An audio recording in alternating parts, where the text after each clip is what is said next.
नमस्कार, मैं डॉक्टर विजय शुक्ल।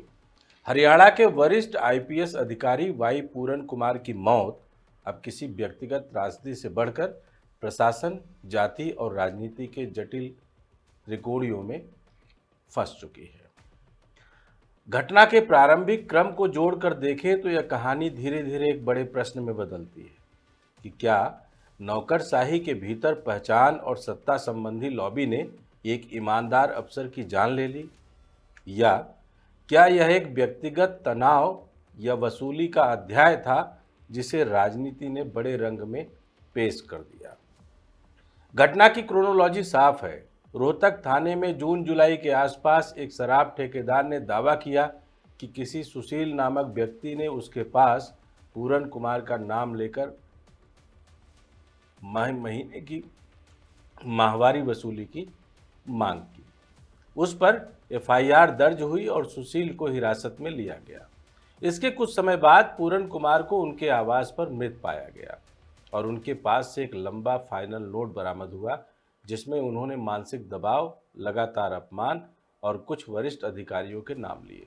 उनकी पत्नी आईएएस अमनीत कुमार ने खुलकर कहा कि उनके पति को जातिगत और संस्थागत प्रताड़ना सहनी पड़ी और जिस एफआईआर के कारण दबाव बढ़ा वह साजिशन रची गई थी।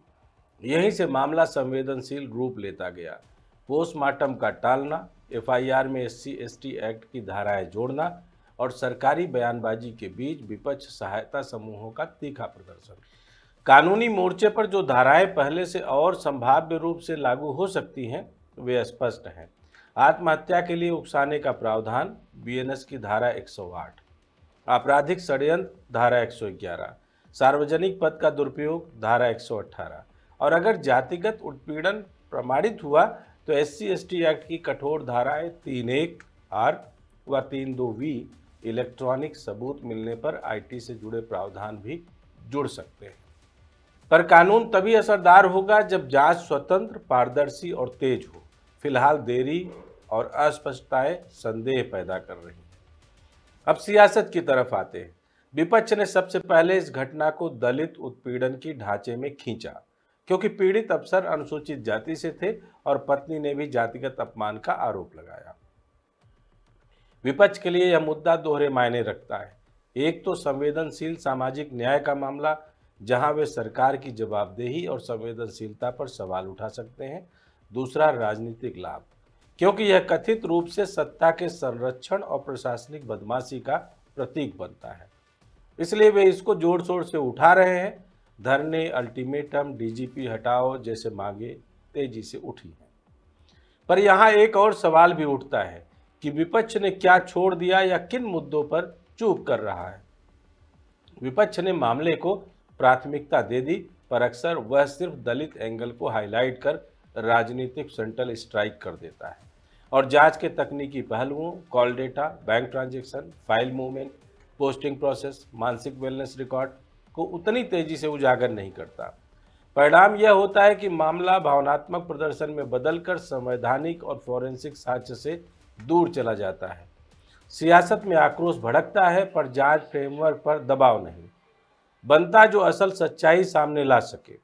इसलिए समस्या का द्वैत स्पष्ट है। यदि मामला वसूली आधारित अपराध का है तो उसे आर्थिक और आपराधिक नेटवर्क की तरह खंगालना होगा।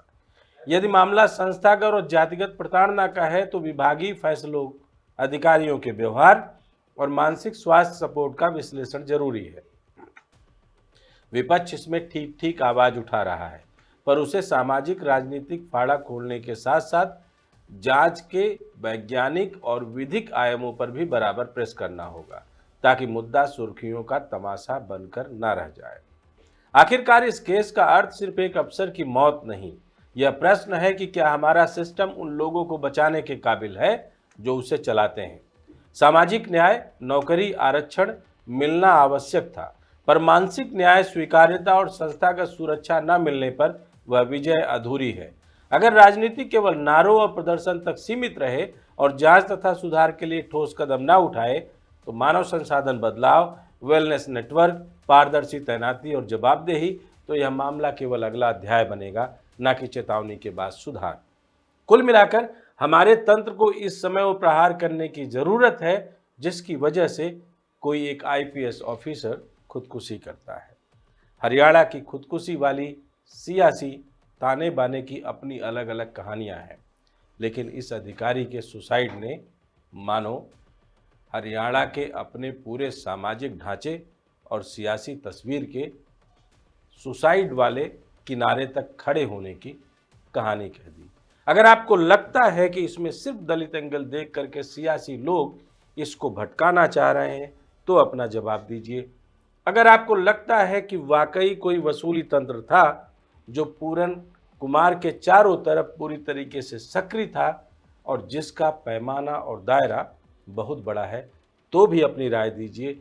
और अगर आपको लगता है कि सुसाइड करना कोई और मजबूरी का कारण था, तो भी अपनी राय दीजिए। जय हिंद, जय भारत।